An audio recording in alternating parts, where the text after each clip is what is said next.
Maareesan directed by Sudheesh Shankar. ഈ ഒരു cinema എന്ന് പറയുന്നത് പേഴ്സണലി എൻ്റെ ക്ഷമ നല്ല രീതിയിൽ പരീക്ഷിപ്പിച്ച ഒരു മൂവിയാണ്. പക്ഷേ സിനിമ എനിക്ക് നല്ല രീതിയിൽ ഇഷ്ടമായി. കാരണം ഇങ്ങനത്തെ കുറേ സിനിമകൾ ഞാൻ കണ്ടിട്ടുണ്ട്. അത് ഇങ്ങനത്തെ ഇതേപോലത്തെ സിനിമ കണ്ടതെന്ന് പറഞ്ഞത് ഭയങ്കര സ്ലോ പേസിൽ പോയിട്ട് ഒന്ന് പോയാലൊന്ന് ആലോചിപ്പിച്ച ഒരു സിനിമ കണ്ടിറങ്ങുന്ന സമയത്ത് നല്ല രീതിയിൽ ഇഷ്ടപ്പെട്ടിട്ട് ഇറങ്ങുന്ന ഒരു അവസ്ഥ എനിക്ക് പൊതുവെ ഇതിന് മുന്നേ വന്നിട്ടുണ്ട്. അപ്പം അങ്ങനത്തെ ഒരു സിനിമയാണ് മാരീസൻ എന്ന് പറയുന്നത്. എനിക്ക് ഇതിൻ്റെ പ്രധാന പ്രശ്നം എന്ന് പറയുന്നത് അറ്റ്ലീസ്റ്റ് ഒരു അരമണിക്കൂറെങ്കിലും സിനിമയെ വെട്ടി ഒഴിവാക്കണിരുന്നു. കാരണം ഈ ഇതിലുള്ള വടിവേലിൻ്റെയും ഫഹദ് ഫാസിലിൻ്റെയും ഒരു എന്താ പറയുക, ഒരു കെമിസ്ട്രി ഉണ്ട്. അത് നമുക്ക് എല്ലാന്നുണ്ടെങ്കിൽ ആ ക്യാരക്ടേഴ്സിനോട് ഇമോഷണലി കണക്ട് ചെയ്യിപ്പിക്കാൻ വേണ്ടിയിട്ട് ഇവർ എടുക്കേണ്ട സമയത്തിനേക്കാളും കൂടുതൽ എടുത്ത്. അതാണ് ഞാൻ പറഞ്ഞത്, ഫസ്റ്റ് ഹാഫിൽ അത്യാവശ്യം കുറേ ഭാഗങ്ങൾ ഒഴിവാക്കിയിരുന്നു. കാരണം എല്ലാത്തന്നെ നമുക്ക് ഇമോഷണൽ കണക്ഷൻ നമുക്ക് ക്യാരക്ടേഴ്സിനോട് തോന്നുമായിരുന്നു. പക്ഷെ അനാവശ്യമായിട്ടുള്ള കുറേ സാധനങ്ങളായിരിക്കും, കുറേ ഇങ്ങനെ ഡയലോഗ് ഇങ്ങനെ സംസാരിച്ചുകൊണ്ടിരിക്കുക ഒരു സിനിമ ആണല്ലേ. അപ്പോൾ അതിൻ്റെ പ്രശ്നമാണ്. അത് എനിക്ക് സ്ലോ പേസ് ഇല്ലാന്നുണ്ടെങ്കിൽ സ്ലോ പേസ് എന്ന് പറയുമ്പോൾ പൊതുവേ ഉൾക്കൊള്ളാൻ നല്ല പണിയാണ്. ഇപ്പോൾ അതല്ല നിങ്ങൾക്ക് ആ ഒരു പേസ് നിങ്ങൾക്ക് എന്താ പറയുക ഇഷ്ടപ്പെടുകയാണെന്നുണ്ടെങ്കിൽ എനിക്ക് ഇഷ്ടപ്പെട്ടിട്ടില്ല ആ ഒരു സ്പീഡ്. പക്ഷെ പിന്നെ സെക്കൻഡ് ഹാഫിൽ കിടക്കുമ്പോൾ ഫസ്റ്റ് ഹാഫിനേക്കാളും നല്ല രീതിയിൽ തന്നെയാണ് സെക്കൻഡ് ഹാഫ് പോണത് ഒരു സമയം വരെ. പിന്നെ അങ്ങോട്ട് കിട്ടുവാണ് സെക്കൻഡ് ഹാഫിൽ ഒരു സമയം ഞാൻ കിട്ടിയിട്ടാണ്. അതേപോലെ തന്നെ വടിവേലുവിൻ്റെ പെർഫോമൻസ്, അതായത് ഇതിൻ്റെ ക്ലൈമാക്സിൽ പല രംഗങ്ങളും ക്രിഞ്ചായി പോകേണ്ട സാധനങ്ങളായിരുന്നു. വടിവേലു പോലെ ക്യാരക്ടർ ചെയ്തിട്ടുണ്ട്. ഗംഭീര പെർഫോമൻസ്. ആ ഒരു ഒന്നൊന്നര അഭിനയമായി പോയി. പൊന്നോ എന്താ അഭിനയം. അതേപോലെ തന്നെ പക്ഷേ എനിക്ക് ഫഹദിൻ്റെ അങ്ങനെ അഭിനയിച്ച് മറിക്കേണ്ട ഒരു ക്യാരക്ടറാണെന്നുള്ള എനിക്ക് തോന്നിയിട്ടില്ല. ഇപ്പോൾ കരിയറിൽ വൺ ഓഫ് ദി ബെസ്റ്റ് അങ്ങനൊന്നല്ല. ഫഹദുണ്ട്, ഫഹദിന് നല്ല സ്ക്രീൻ ടൈം ഉണ്ട്.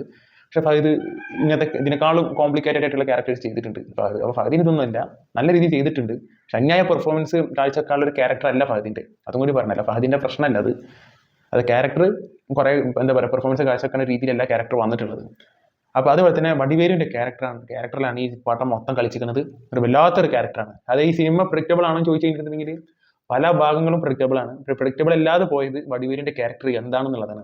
കാരണം ഫസ്റ്റ് ഹാഫിൽ ഒരു സാധനം കാണിക്കുന്ന സമയത്ത് ഒരു വടിവേലും ഇങ്ങനെ ഒരു മറവിയുള്ള ആളായിട്ട് ഇങ്ങനെ ഫഹദിൻ്റെ മുന്നിൽ ഇങ്ങനെ നിൽക്കുന്ന സമയത്ത് അപ്പോൾ തന്നെ നമുക്ക് സംശയം തോന്നും എന്താണ് വടിവേൽ എന്താണെന്നുള്ളത്. കാരണം ഫഹദ് ആരാന്നുള്ളത് കാണിച്ചു. ഫഹദ് ഇതിലൊരു കള്ളനാണ്.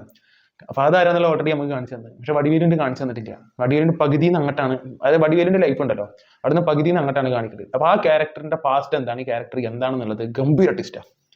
അത് എനിക്ക് ഒരു രീതിയിൽ അതാണ് വരാൻ പോകുന്നുള്ളത് മനസ്സിലായില്ല. പക്ഷെ അതങ്ങനെ ട്വിസ്റ്റ് എറിയല്ലേ ചെയ്യുന്നത്.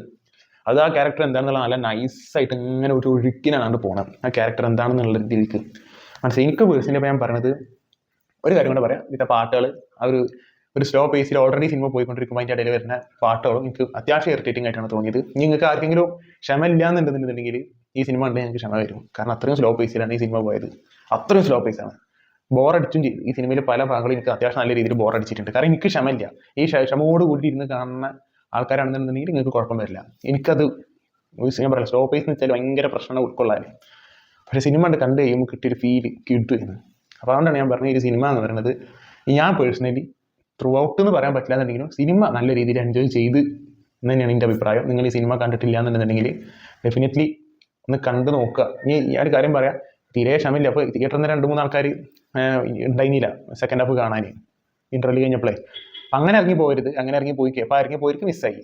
അപ്പോൾ അതുകൊണ്ടാണ് പറഞ്ഞത് അങ്ങനെ ഇറങ്ങി പോകരുത്. നിങ്ങൾ ത്രൂ ഔട്ട് സിനിമ കാണുക, ഫുള്ള് സിനിമ ഇരുന്ന് കാണുക. എന്തായാലും നിങ്ങൾക്ക് ഇഷ്ടപ്പെടും എന്നുള്ളതിന് എനിക്ക് തോന്നുന്നത്. നിങ്ങൾ സിനിമ കണ്ടിട്ടുള്ളവരാണെന്നുണ്ടെങ്കിൽ താഴെ കമൻറ്റ് ബോക്സിൽ അഭിപ്രായം പങ്കുവെക്കുക. This talks signing out.